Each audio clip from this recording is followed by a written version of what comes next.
Hi, my name is Kirk Phipps with Hays Fluid Controls.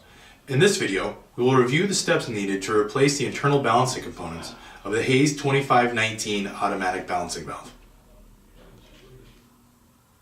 Here is a close-up of the Hays model 2519 automatic balancing valve. The balancing components are what we consider our Mesurflo design. These consist of two components, the diaphragm and the orifice plate. These pieces work in conjunction to limit the total flow to a desired amount, often the maximum GPM allowed through a coil. They can be found inside this portion of the valve body.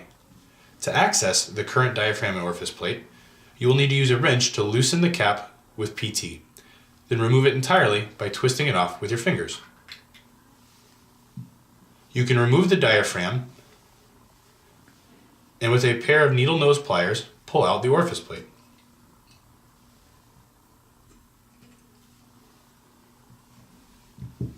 Based on the newly desired flow rate, the replacement balancing components will have been sent to you and will resemble this bag.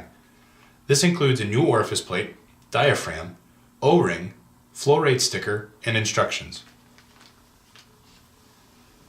Insert the new internals into the valve.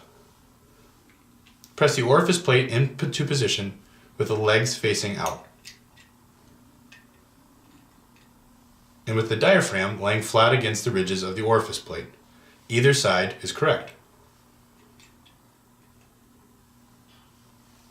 Reattach the cap and tighten with a wrench to complete the process.